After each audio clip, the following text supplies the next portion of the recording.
kind of come to the realization that in making these videos, I haven't been very consistent at making these videos because I have been thinking, well, I've got to set everything up and I've got to create this atmosphere and I've got to be in the right mood, all that sort of thing. And it just isn't happening. And I've got information that I really want and need to share with you. And so I've decided I'm just going to start winging it and see what comes out and go from there. If I have to edit the videos, that's fine, but I need to get the content out there instead of going weeks and sometimes even months in between. Yeah.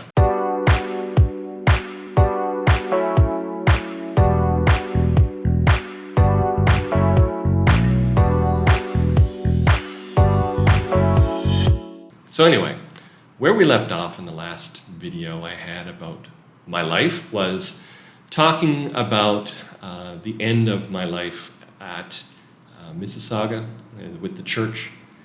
And there was a time that happened at the end of that where I knew that I was going to be let go by the church, and I was given a little bit of couple of months grace to sort of exit. And in that process, because I was let go by the church, I qualified for unemployment insurance, which I'd never used before and have never used since. But for that one period of time, I had the opportunity to go on unemployment insurance in Canada and get paid basically by the money that I had been putting in over the years while I was working. And so the plan was that we were going to do foster care.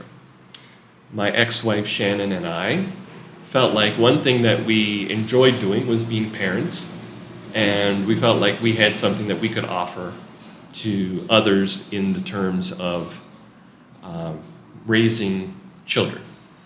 So we thought, well, what we'll do is, since we're done here at the church, is we'll move to wherever they need us the most, and we'll just become foster parents and take care of these children, and the government will pay us to watch these kids and all that sort of stuff. And that did not work out as well as we kind of hoped. So we made our plans. In fact, we did some research, and we found out that an area of tremendous need was actually in the border town of Niagara Falls, Ontario, right on the border with Niagara Falls, New York. And that city has a tremendous need for foster parents. If you live in the area, might be something you want to consider. And so we looked at buying a house in that area. We were going to sell our house that we had been in for 5 years and move to Niagara Falls. As it turns out, we had considerable growth in the equity in our home at that time, and it was a little cheaper to live in Niagara Falls than it was in Mississauga. And so that was the plan. If we were going to buy this big house and we were going to fill it up with foster kids, maybe 4, 5, 6 foster kids. Well, to make a long story short, that was a complete disaster. We tried to buy the house, and fortunately I had a friend who said, hey, before you buy any house, I will come and do an inspection for you for free and make sure that the house you're getting is good. This was a favor from somebody who was in the church who wanted to thank me for what I had done for them as a pastoral staff person. And so when we found the house that we thought was perfect for us, we called our friend, and he came and found that the house was full of black mold. And he said, not only would you never be able to have foster children in this house, but you probably wouldn't even be able to live in this house because this house needs to be torn down. It's a disaster. And so we had already put a deposit down on the house. We were that serious about it, and we ended up having to get the deposit back and totally walk away from that deal. Furthermore, we found out kind of at the last minute in working with the foster care system that one of the requirements of being a foster parent is that you have to live in an area for a certain number of years before you are allowed to be a foster parent. They need to know that you're not going to move, or that they need to know that you're stable and that you're going to be there for a long time. Well, anybody who knows our history knows 5 years in any one place was a long time for us. And we were in the process of literally moving to another place in order to do this job. And so that was an absolute no-go from the start.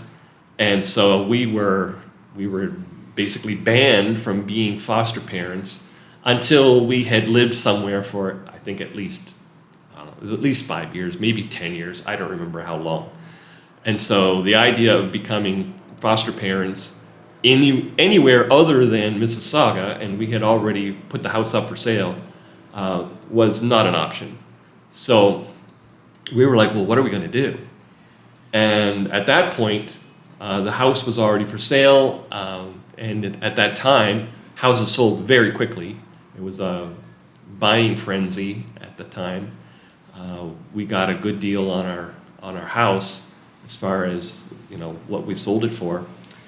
But we had to go somewhere, and so I, in desperation, started looking around, and I found a place that was renting a house to rent for the winter. It was like a summer rental place where it was right on Lake Erie in a town called Crystal Beach, which overlooks Buffalo. You can see the city of Buffalo from where we lived. We were literally right on the lake, up on a hill overlooking the lake. A beautiful spot, beautiful house, and the rent was pretty cheap because we were just renting it for the winter, which there was a tremendously low interest in anything on Lake Erie during the winter time, especially in Crystal Beach, where there is nothing going on. I mean, absolutely nothing. And so that's what we did. We knew that we had the money coming in from the government. So we had the government money coming in, but it wasn't nearly as much as what I would make normally. But the rent was a lot lower than what I had been paying for the mortgage. And so we stayed there for the winter. I think this was the winter of 2012 into 2013. And it was very interesting. My wife and I lived there. So my youngest daughter was going to school in Oakville. She still had 1 year left at the private school, her final year there. And so we ended up having her live with my brother in Mississauga because she could take the bus to school every day. And we would pick her up for the weekends and bring her with us. The middle child, our middle daughter, was actually off at university, or Bible college. And so she was far away during that whole time. And my oldest had just found out that she was not able to go back to the school that she was at in California.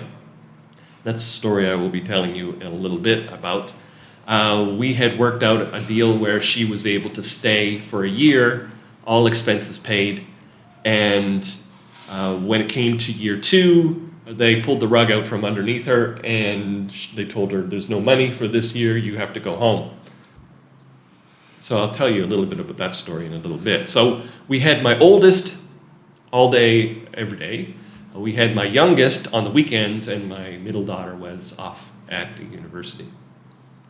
And so here we were in this new place. We didn't know anybody, and there was really nothing to do in that little neighborhood except go to church on Sunday. And so we decided that we would try this church, and we found this little tiny church with, I think there were maybe 30 or 40 people in the church, and there was a couple that was serving as the pastor and pastor's wife of that church. And we got heavily involved in that. And that was really the last church that I was involved in. We were only there for, I think it was 8 or 9 months. And then from there, we ended up going to Texas. And that'll be the next story that I tell you about.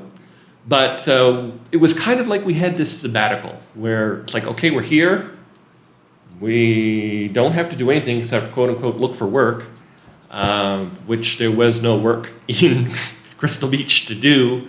And we had this car. I had bought a brand new 2012 Mitsubishi Eclipse I just turned 40 a year or two ago, and I had always wanted to buy a new car.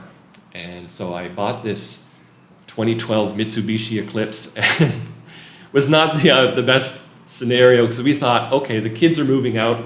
My oldest is off to university. The second one's off to university. The youngest one is finishing up her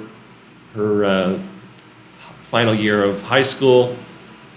We don't really need to have more than 2 people in the car most of the time, so we'll get a little sports car and have fun with that. And it was fun for a while, but that turned out to be a little bit of a mistake buying the Mitsubishi Eclipse. But we had this time in Crystal Beach where it was just an opportunity to stop and think and consider and just ponder things about life. It was really it was really nice in a lot of ways,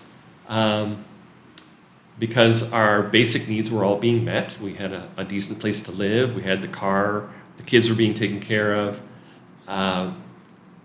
But we had no choice but to find a place to live and just be there for, I think it was 8 months. And it was a time where we did a lot of talking, a lot of exploring, and a lot of my time was spent learning about what's really going on in the world and all sorts of, I guess some people would call them conspiracy theories. Definitely some of them were, but a lot of them were just, hey, this is what's going on in the world at this time. So that was really a special time for us. We definitely grew a lot closer as a family at that time. So we got to spend a lot of time together, just walking and talking, and you might call some of it with like navel gazing, but to have an opportunity, we didn't have to go to work every day. There was no working. The only work was trying to find work. And, it was just a very different lifestyle for a while. It was kind of like, this is really kind of nice, after how many years, 20-some years of working hard every day, going to work, doing what other people expect you to do, and that sort of thing, to be in a situation where you can wake up whenever you want in the morning and do whatever you want to do all day. That was really kind of unique for us, and for me especially. So that was what happened between the end of being a pastor at a church in Mississauga and going to Texas.